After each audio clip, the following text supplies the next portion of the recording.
Mari kita mulai ya. IHSG hari ini sesuai ekspektasi. Ya, merah-merah tipis. Ya, mungkin akan ada merah-merah dikit lagi lah 1-2 hari ke depan. Pokoknya gambarnya kira-kira kayak gini dan itu normal aja. Oke, terus jadi yang ditunggu-tunggu kan pidato Jerome Powell per hari ini. Powell tuh ya ngomongannya kurang lebih sama lah ya, bilang bahwa ekonomi Amerika tuh lebih kuat dibandingkan dengan perkiraan The Fed pada September lalu pas nurunin suku bunga. Jadinya kayaknya ntar nggak ada cut rate lagi nih, suku bunganya kayaknya nggak bakalan turun lagi si Jerome Powell kira-kira bilang gitu ya. Nah terus kalau gitu saham gimana dong di Desember nanti bakalan naik nggak? Kalau aku memperkirakan saham sampai Desember nanti bener-bener bakalan sideways dan naik. Ada sih yang naik-naik tuh ada di update di M-Trade, tapi naik kencangnya itu baru nanti Januarian, sekitaran di musim laporan keuangan keluar, kira-kira gitu Januari atau Februari. Ini pakai minyak kayu putih, kalau nggak dilap nanti tombol di keyboard aku tulisannya bisa hilang. Oke, nah jadi kesimpulannya ini market sideways biasa-biasa aja gitu. Kalau kita mau menuai di Januari dan di Februari kira-kira buat saham-saham gede kayak gini berarti naburnya mulai dari sekarang sih sebenarnya. Terus kemudian kita mau nunggu nanti malam ada US Initial Jobless Claim ya. Setengah jam lagi, jam setengah 9. Setengah jam lagi, jam setengah 9. Jadi kita lagi menunggu ini.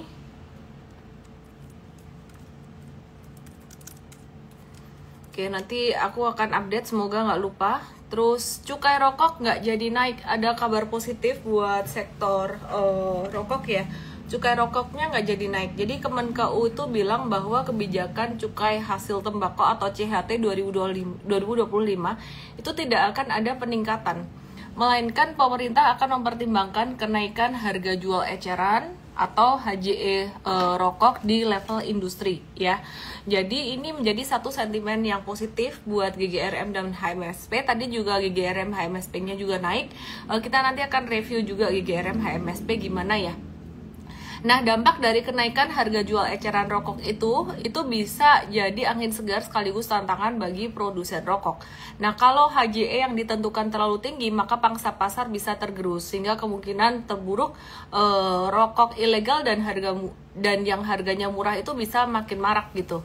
Nah, terus sebaliknya kalau penentuan HJE-nya sesuai dengan kemampuan konsumen, produsen rokok ini nggak hanya bisa hemat dari biaya cukai rokok yang tidak jadi naik, melainkan juga income yang didapat bakalan lebih tinggi, bisa lebih naik gitu. Jadi Presiden Prabowo juga nargetin pendapatan CHT pada 2025 itu sebesar 230,09 triliun versus target 2024 di 230,4 triliun atau turun sih 0,13% gitu.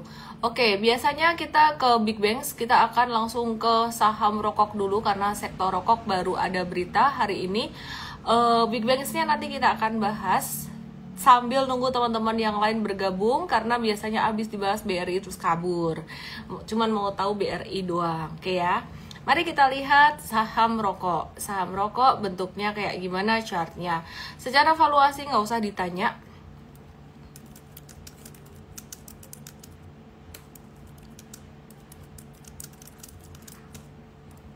Ya, secara valuasi nggak usah ditanya, udah pasti valuasinya akan terdiskon untuk GGRM dan HMSP saat ini. Nah, valuasi terdiskon ini jangan kamu anggap kalau valuasinya discounted terus dia langsung naik gitu. Karena biasanya kalau valuasinya sangat murah sekali, ya memang kamu dapat harga murah. Tapi konsekuensinya apa, teman-teman yang udah pinter-pinter di sini, terutama M-traders dan investors yang nonton ini, boleh tolong ditulis konsekuensinya apa kalau kamu beli di bawah. Ini konsekuensinya apa? Coba ditulis dulu, aku mau baca. Oke, ini nanti dia bakalan bentuk handle. GGRM-nya naik di 4 Desember kemarin dan hari ini juga ada naik dikit. 5 Desember dia bakalan bentuk handle. Menunggu, pinter banget. Wah, aku senang banget nih. Ini investors and traders. Waduh, ini apa yang bikin seorang rajin mengedukasi sih kalau ngelihat progres jawaban yang dilempar bener tuh, itu senang banget aku ya, yang bikin aku jadi makin gemoy. Katanya tadi ada yang bilang gemoy dulu kurus. Rumah makan Padang menunggunya berapa lama sih menunggunya ya, pokoknya nggak bisa langsung ARA gitu deh kayak Adi gitu, cuman ya kamu dapat barang di bawah. Sebenarnya semua tuh sama kayak Bitcoin, kalau pas dulu lagi di bawah I don't want to hear about Bitcoin, dengerin ini bukan soal instrumennya nih ya. Sama pas dulu Bitcoin pas lagi masih di bawah, di sini nih contoh ya, kamu misalkan ngumpulin di November dan Desember 2022. Ini kan pas di bawah banget ya. Nah, itu misal kamu dapat di harga segitu, apalagi kalau misalkan dapatnya di Juli 2022 sampai Desember 2022. Nah, itu dapatnya murah banget kan, cuman waktu itu kan kamu harus menunggu ya, kira-kira menunggu lumayan lama baru kemudian ngerasain hasilnya tuh di Maret 2023. Nah, tapi bayangin kalau kamu waktu itu beli di bawah di level segitu, aduh, kamu udah ngelewatin trader-trader yang cuman sekedar kayak scalping atau trading cepat gitu loh. Jadi perhatikan di sini. Nah, cuannya udah 482%. Nah, itulah kekuatannya kalau misalkan kamu beli di bawah. Dan saat ini kalau kalian tanya yang posisinya lagi di bawah kayak gini nih apa? Salah satunya sebenarnya BBRI, salah satunya lagi itu GGRM, HMSP. Nah, tapi kalau masih pemula sih better di BBRI aja, karena GGRM ini bakalan menunggunya lumayan lama. Nah, perhatikan untuk GGRM sendiri, ini aku mau share.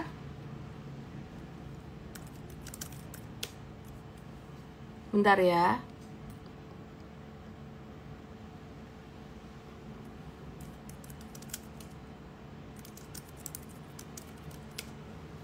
Ya, GGRM-nya aku mau share monthly chart-nya.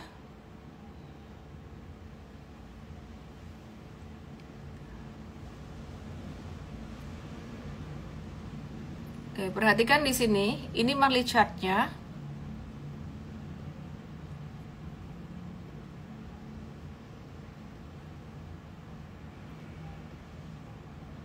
Ya, ini dia turun 87%. Udah turun 87% dari puncaknya. Jadi, secara psikologis memang banyak yang nyangkut. Dan kalau ditanya secara harga dan secara valuasi ya murah banget ya. Cuman ini secara harga nih murah banget, cuman ya anyway, geraknya dia bakalan lambat gitu sih. Pertanyaannya apakah dengan sentimen positif cukai rokoknya nggak naik, dia bakalan bisa ngedongkrak harga sahamnya naik? Belum tentu juga.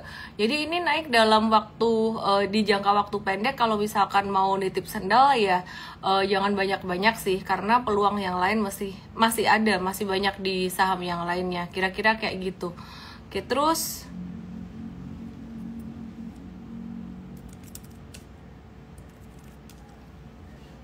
kemudian kita mau lihat buat HMSP.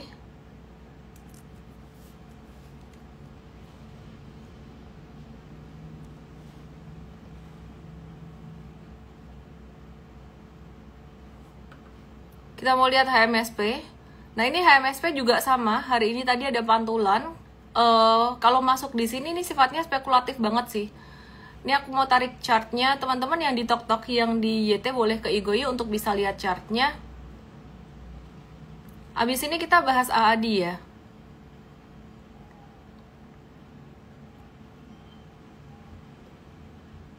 Ya, ini sama HMSP juga, dia abis bekas jatuh dalam banget, orang-orang ruginya up to 87%. Jadi dia naiknya bakalan pelan-pelan banget buat HMSP ini. Terus kalau misalkan ada masuk di sini, ya ini masuknya sifatnya kayak ngetes aja, nitip sendal aja dulu gitu. Apakah pertanyaannya ya, apakah nanti dia bakalan jadi bottom dan terus bener-bener bottom balik arah sampai jadi naik tinggi lagi? Nggak ada yang tahu ya, jadi nggak ada yang tahu. Ya, jadi nggak ada yang tahu. Terus kalau ditanya bakalan naik kencang atau enggak, nunggunya bakalan lebih lama sih. Bisa naik tapi nunggunya lumayan. Oke, intinya kalau kalian mau ngetes masuk dikit aja HMSP sama GGRM ini. Oke, terus aku akan move ke saham AAD. Bentar ya.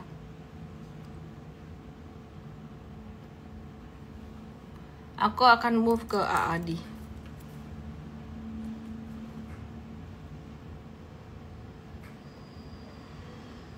AAD ini mesti ngelihat chart intraday-nya karena baru IPO dan dari opening udah arah sampai sore kayak gini. Jadi ya nggak ada yang bisa dianalisis juga, dan besok kemungkinan akan arah lagi. Jadi kalau Anda nanya, oh beli besok bisa nggak sih? Kayaknya bakalan susah deh gitu. Jadi chartnya juga masih kosong, besok bakalan masih arah. Dan enjoy yang udah beli sebelumnya, baik di PUPS maupun dapat dari EIPO ya. Jadi enjoy aja. Yang belum dapat menurut aku santai aja.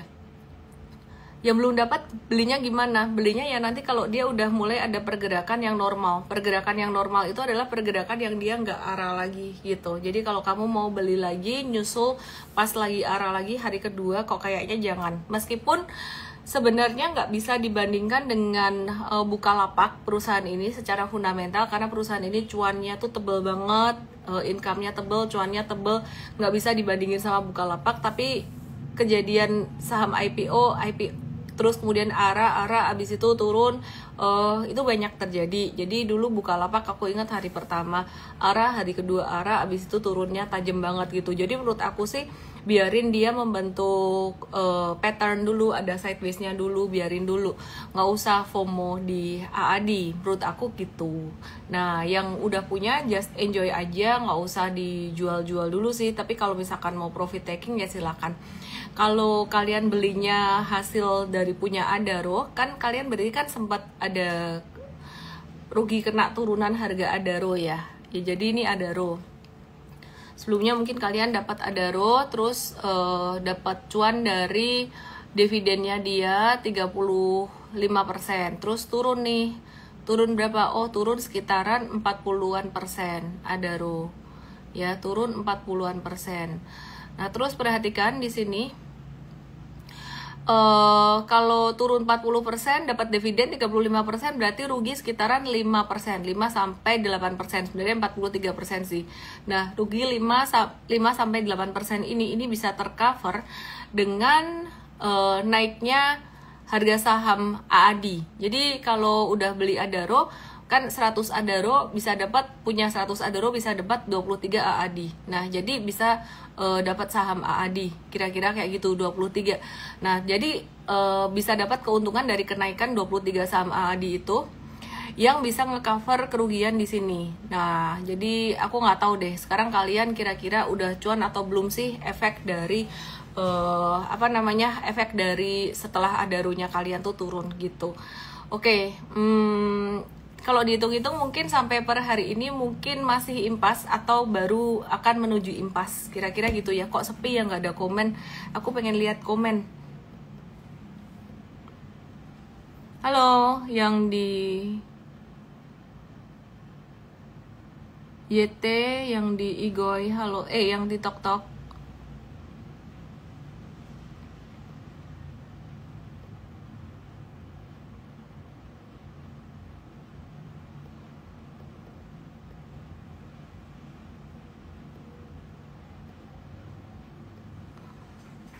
Sawit-sawitan, Unilever, Kohl, BRPT, PTBA, konon AAD memberlakukan lock up karena apakah kena ke pembeli AAD via PUPS? Kalau di lock, iya makin bagus toh. Berarti kalau di lock harga sahamnya bakalan masih banyak yang masih bakalan potensi naiknya tuh lebih besar. Inco, brand Isat lagi ngeliatin di Tok. Potensi candle H1 setelah AAD melantai arah, besok masih bisa arah, kemungkinan besarnya masih bisa arah. Daas crunchy, minyaknya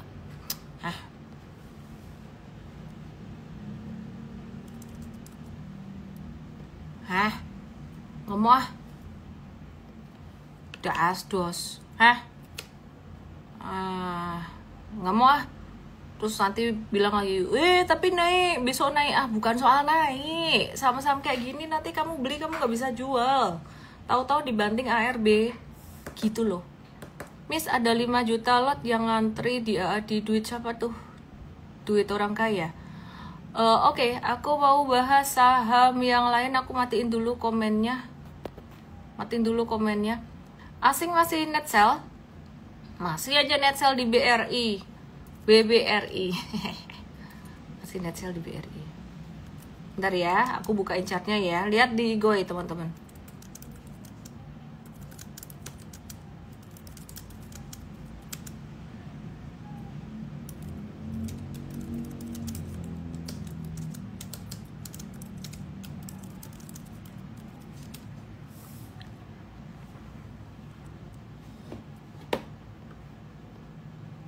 Ini perhatikan di sini, BRI-nya seperti perkiraan sih, seperti perkiraan sideways, ada koreksi dulu, normal aja, dan masih murah secara valuasi di bawah standar deviasi -1, nggak kemana-mana, masih sideways, jadi masih oke.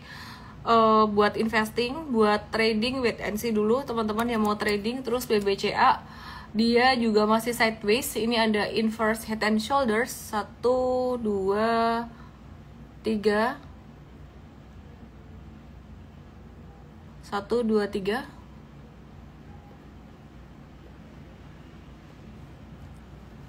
Ya, jadi patternnya kayak gini. Ini pattern apa? Triple bottom. Teman-teman yang di TokTok yang di ET boleh ke Igoy untuk bisa lihat chartnya. Masih normal aja, nggak kemana-mana, dan sesuai perkiraan, sesuai antisipasi, BMRI juga turun. Ini persis banget chartnya, gambarnya kayak gini.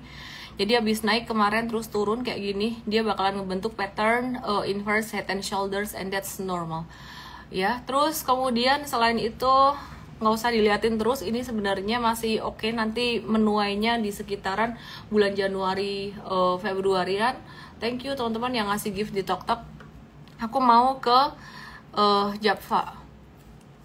Japfanya hari ini kena resistance jangka pendek, mungkin rawan profit taking buat yang mau profit taking. Terus yang jangka menengah masih bisa hold. Disclaimer buat yang nggak belajar di M-Trade Academy, mungkin kalian bingung kenapa kita bilang hold, karena kita ada masuk di 22 November kemarin ya. Jadi stop loss kita tuh jauh di bawah 1700. Jadi kalau beli di level sekarang udah agak-agak nanggung, udah agak telat gitu. Oke, terus kemudian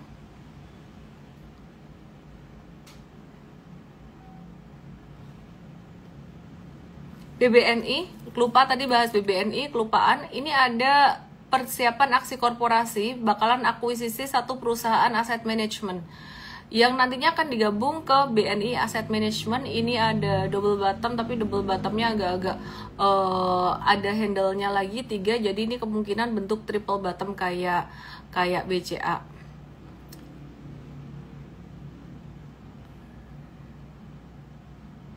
Kongret yang dapat dividen Adaro tanggal 6 Desember, ini pembayaran dividen Adaro ya, besok ya, dapat dividen banyak. Terus PGN gandeng BGN terkait pasokan gas bumi. Sebentar aku cek dulu beritanya, ada yang ngaruh ini nggak? Oh,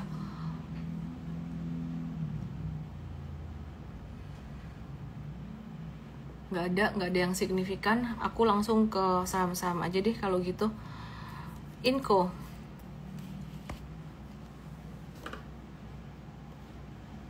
gimana Inco? Inconya ini mulai ada bentuk V lagi mau bentuk handle. Perhatikan banyak saham bentuknya kayak gitu ya dalam jangka pendek. Yang trading, kalau yang investing nggak masuk di Inco, investing nggak masuk di saham-saham komoditi. Jadi cyclical banget, long termnya biasanya cenderung nggak kemana-mana gitu. Jadi Inco bakalan ngikutin chartnya harga nikel kayak gini ya. Jadi bakalan sideways dulu sebelum akhirnya nanti bisa naik pelan-pelan. Terus kemudian Tins kemarin sempat naik lumayan. hari ini koreksi normal, dia bakalan bentuk handle juga. Jadi banyak saham yang sekarang lagi berpotensi bentuk handle. Hari ini turunnya ya ini kira-kira kayak gini ya. Bakalan sampai ke berapa sih? Kemungkinan sampai 1100-an. Ya, jadi ini normal bentuk handle kayak gini. Meskipun dia turun itu beberapa hari sempat ada net buy seperti di tanggal 2 Desember dan 25 November. Jadi pas candlenya kecil-kecil ini justru malah ada net buy. Kira-kira kayak gitu. Terus jadi intinya buat kalian yang mau masuk tunggu dulu, wait and see dulu. Metals udah lama aku nggak bahas. Ini Antam, dia juga ada bentuk double bottom gitu, tapi better teman-teman wait and see dulu aja ya, nunggu breakout kalau Antam di sini. Breakoutnya di mana? Breakoutnya di 1495. Sebenarnya buat Antam 1495 sampai 1515 ini ada 2 resistance gitu ya. Terus kita mau lihat harga emas. Harga emas kemana? Masih nggak kemana-mana juga ya. Ini di sini sideways banget. USD-nya juga sideways. Kayaknya ini masa-masa penantian deh, pada menanti ya. Jadi menanti apa sih? Menanti The Fed apakah akan menurunkan suku bunga atau enggak. Jadi ini kalau kalian perhatiin di Igoy, lihat di Igoy. Di Igoy aku tuh di sini aku ada gambar kotak ini menjadi resistance buat US dollar, buat rupiah kita. Ya, ini ada di angka 15.846, terus dari setengah 15.922, di atas 16.048, ini angka yang sakral. Tiga ini angka yang sakral, sehingga kalau diperhatikan ini nggak kesentuh-sentuh, nggak ke jebol-jebol naik, jadi sideways aja terus di sini. Apakah akan kemungkinannya turun atau naik? Kalau kita ngelihat The Fed nggak nurunin suku bunga, berarti masih akan kuat. Kalau nanti The Fed nggak turunin suku bunga, berarti rupiah akan melemah. Tapi kalau The Fed turunin suku bunga, justru malah rupiahnya bakalan menguat kayak di 18 September kemarin. Jadi sekarang investor gede lagi pada menanti juga. Oke, terus aku mau bahas. Bentar ya, aku cek dulu questionnya. Banyak yang nanya apa? PTBA. Tumben-tumbenan nggak pada nanya BBRI. Beneran loh, tumben loh. Tumben gak nanya BBRI. BBRI gak muncul di top 3, aneh banget. PTBA, kenapa pada nanya PTBA ya? Ada apa dengan PTBA? Kayaknya normal-normal aja. Dia lagi downtrend kayak gini, kita lagi menunggu wait and see aja sih. 2660 ini ada satu low, cuman belum tentu dia akan selesai di sini. Bisa jadi ada turun lagi membentuk double bottom gitu. Adi udah dibahas apa yang ditanyakan sih? Mau beli tunggu nanti kalau arahnya udah selesai. Mungkin bisa ada beberapa kali auto reject atas. For big banks, Antam udah dibahas, BRPT dibahas. Kalian percaya nggak sih sebenarnya kalau orang investing, orang trading ini sebenarnya juga faktor mental itu ngaruh banget ya. Percaya nggak percaya, kalian harus percaya ya. Dan apakah ini tuh bawaan orok atau hasil latihan? Aku sih lucu-lucuan aja ya. Beberapa waktu yang lalu aku sempat habis ambil tes DNA gitu sama anak-anak aku juga kan. Kalau yang gede kan mau cari buat jurusan apa, kira-kira kayak gitu ya. Nah dari tes DNA-nya itu aku ambil juga. Terus yang ngebacain tes DNA-nya, dia bilang gini, Dr. Anders Wong bilang gini, kamu DNA kamu itu orangnya tenang, santai. Hah? Masa? Padahal aku nggak merasa aku orang tenang. Maksudnya tenang pas lagi mengambil keputusan kayak trading kayak gitu-gitu, itu kamu nggak gampang panikan gitu loh. Jadi nggak gampang stres. Oh, terus saya mikir, terus dia bilang, kamu pekerjaan kamu udah cocok, udah bener, dia bilang gitu. Terus ya nggak tahu deh, dia pokoknya bisa ngebaca kayak gitu. Nah saya nggak tahu sih ini apakah bawaan orok atau enggak, tapi saya sangat percaya bisa dilatih sih. Oke, kita lanjut aja. BRPT, kalau bawaan oroknya tenang tapi nggak belajar, nggak ngerti what to expect ya bingung juga. BRPT lagi double bottom. Intinya banyak saham lagi di bawah, lagi double bottom, lagi bentuk W. wait and see dulu aja sih. Kalau udah kayak gini mungkin teman-teman jadi agak bosan, tapi memang ya harus dihadapin ya kondisi market sideways ya. Kita coba lihat di kripto ya, di kripto sedikit ya, meleng ke kripto sedikit buat belajar analisis ya. Oke, kita lihat di sini. Ini di kripto ini beberapa koin juga lagi sideways. Ini seperti XRP, dia sideways, dan sideways ini diperlukan, sangat diperlukan sekali sidewaysnya. Kenapa sideways ini diperlukan? Teman-teman melihat di sini buat belajar, buat edukasi. Thank you Jonathan. Buat edukasi ya. Jadi jangan langsung dianggap kayak Ellen suruh beli kripto nih, jangan gitu. Karena kita belajar chartnya. Kenapa? Karena kalau ngelihat chart di saham lagi mostly patternnya sama di bawah terus bentuk V gitu. Aku lagi pengen kasih lihat kalian bentuk chart yang lain. Nah kalau lihat saham atau apapun yang bentuknya lagi naik tinggi kayak gini, ini kalian belinya nunggu sideways aja gitu. Terus pertanyaannya tradingnya itu pakai time frame berapa lama sih? Sebenarnya time frame berapa besar tuh terserah ya. Nah, kamu kalau mau trading time frame intraday, ngambil yang cuan bungkus cepet, itu tetap harus memperhatikan tren gede. Misalnya kamu mau ambil transaksi beli, teman-teman yang ada di TokTok, yang ada di YT, langsung aja ke Igoy. Kamu kalau mau buka transaksi beli atau long, itu kamu bisa ngelihat tren besarnya dulu. Misalkan tren besarnya itu naik, terus kemudian ada retracement, ada correction, ada retracement. Nah, baru dilihat di sini. Ini misalkan hari ini ada retracement di 5 Desember, kamu buka nih di 15 menitan atau di 1 jaman gitu ya. Nah, perhatikan di sini, ini kan dia retrace di tengah uptrend gede gitu kan ya. Jadi kalau kamu mau buy on weakness, ngambil posisi buy itu masih lebih aman. Nah, kebalikannya kalau mau nge-short itu cuan kalau dia turun, itu justru ngelihat tren gedenya mesti tren turun dulu gitu. Jadi ini aku kasih tips-tips untuk technical. Nah, terus kita mau lihat beberapa koin lain, dan juga kita mau juga ngelihat ke US stock tuh gimana. Karena yang menarik ya, US stock ini pergerakannya banyak yang beda loh sama saham Indonesia. Dulu tuh mirip banget, tapi belakangan ini udah mulai banyak beda. Jadi teman-teman kita nambah wawasan ke market yang lain yuk gitu. Oke, kita mau lihat ya. Yang pertama yang paling gede di US tuh kan saham Apple ya. Apple ini paling gede dibandingkan dengan market Indonesia. Itu seluruh saham Indonesia faktanya tuh itu 6 kali lebih gede. Jadi kita sambil menanti market Indonesia aktif, kita lihat di sini. Nah, perhatikan di sini. Ini Apple-nya lagi tertinggi sepanjang masa, tertinggi sepanjang sejarah. Nah, kalau aku perhatiin Warren Buffett itu justru malah jualan. Dia udah mulai banyak jualan nih. Jadi kalau dia bilang katanya kalau turun lagi masih mau gitu. Kalau misalkan turun lagi gimana? Dia masih mau gitu. Jadi intinya malah kebalikan. Nah, tapi kalau pakai strategi super trader, perhatikan, pakai strategi super trader, Apple ini baru aja breakout dari level 235-nya. Jadi ini istilah kata tuh abis breakout dari sideways panjangnya, ini justru malah waktunya buy, kurang lebih kayak gitu. Tapi nanti exitnya juga nggak pakai valuasi, exitnya pakai dia patah tren gitu. Jadi kesimpulannya sebenarnya semua ini tuh bisa dipelajari dengan satu benang merahnya tuh dengan ilmu yang sama. Kita pelajari hari Sabtu nanti tanggal 7 Desember jam 10 pagi, M-Trade Start 2, Trade Anything Made Easy gitu. Jadi kamu bisa muterin duitmu ke mana aja. Oke ya, jadi kalau pakai valuasi udah kemahalan, tapi kalau buat trading masih bisa.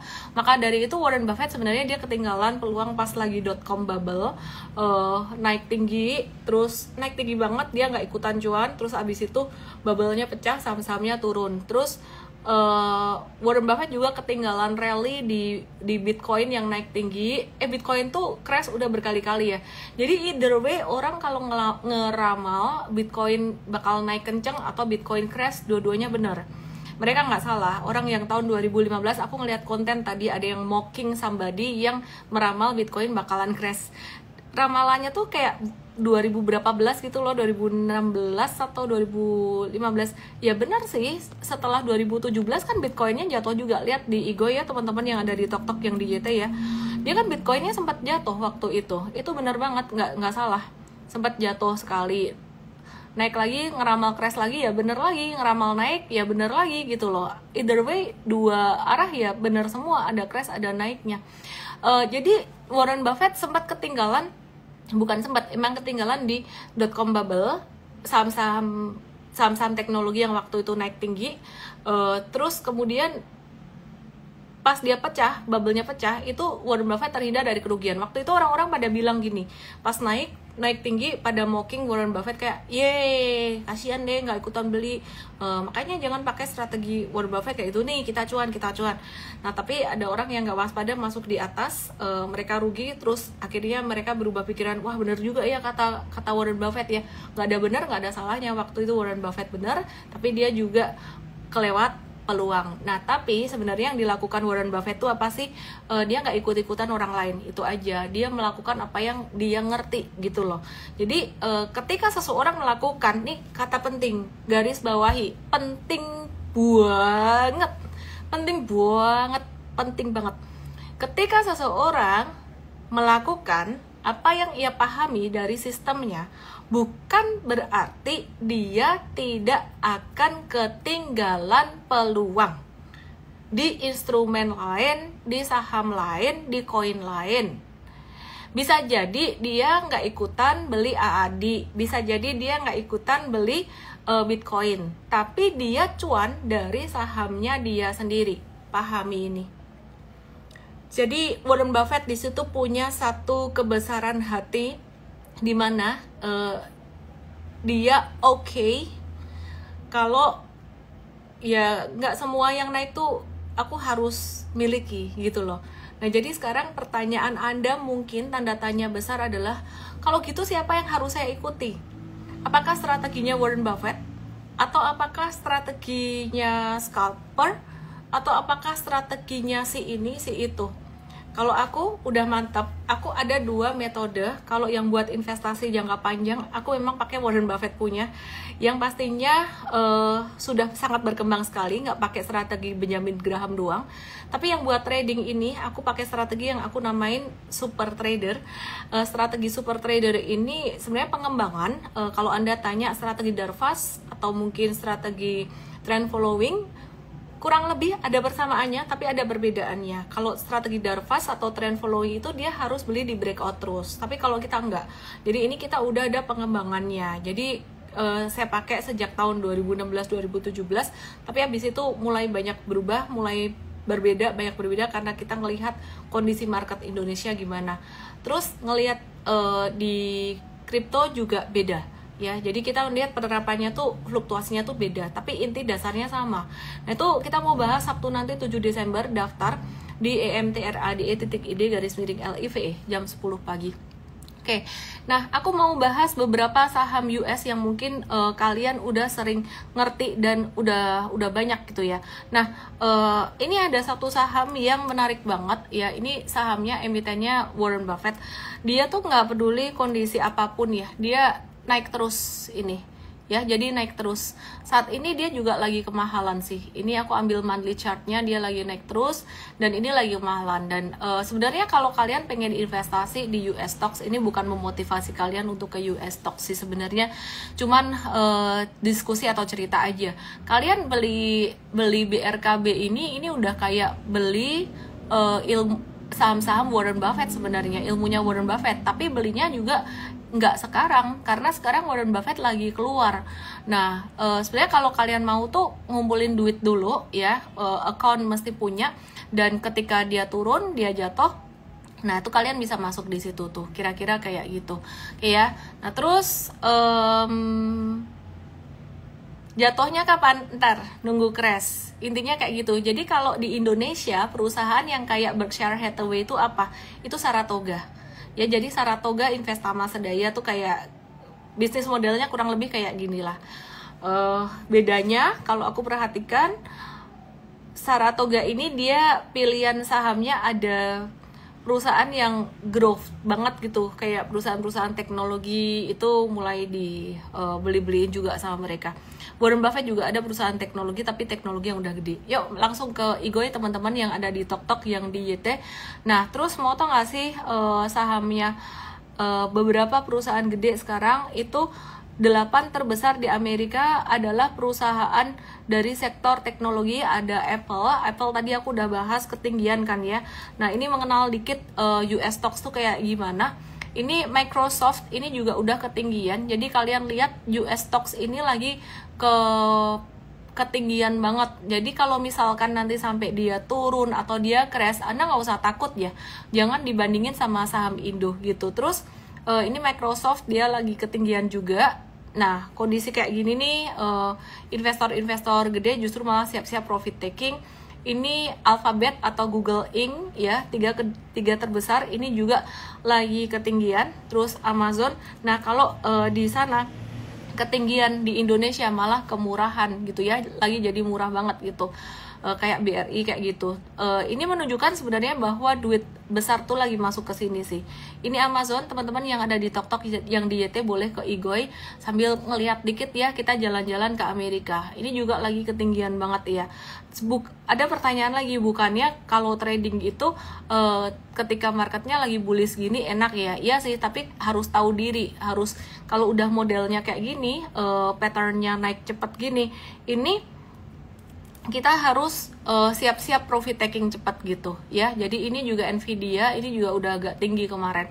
Jadi dari top 7, top 8 saham terbesar Amerika itu 7-nya adalah saham teknologi dan plus 1 Berkshire Hathaway itu tadi. Oke ya, terus kita mau lihat yang cari yang diskon, ada nggak sih yang diskon? Nah kalau diskon ketika yang lain lagi naik itu berarti justru malah lagi nggak bagus. Ini Tesla juga lagi uptrend, lagi ketinggian banget. Terus nah abis itu setelah itu nomor 9-nya baru deh Visa ya, Visa kode sahamnya cuman V gitu doang. Ini dia kayaknya bakalan mau turun. Kira-kira kayak gitu aja sih teman-teman. Jadi hari ini kita melanglang buana sampai ke Amerika. Kenapa? Karena saham-saham Indonesia mostly lagi banyak sideways juga, bentuknya V kayak gitu ya. Bukan berarti untuk dihindari, enggak sih. Justru malah posisi lagi murah gitu. Jadi beberapa lagi kesempatan untuk entry juga, beberapa wait and see. Kayak kalau kita ngelihat BRI, terus kemudian kita ngelihat beberapa saham perbankan. Seperti contohnya BBTN ini juga lagi murah untuk investing, ini lagi murah. Saham sektor properti juga masih lagi murah untuk investing. Nggak usah lama-lama lah, dalam rentang waktu 2 bulan 3 bulan bisa profit taking, kira-kira kayak gitu. Pertanyaannya, apakah asing akan kembali lagi ke Indonesia? Yes. Kapan? Gak tahu. The Fed sangat menentukan sekali, dan juga asing juga ngelihat Pak Prabowo ini bakalan gimana. Oke. Koin yang bisa beli di area buy apa? Nanti ya, nanti kita belajar aja hari Sabtu ya. Hari Sabtu tanggal 7 Desember aku ajarin caranya aja. Jam 10 pagi, trade anything made easy. Saya daftar di mtrade.id garis miring LIVE.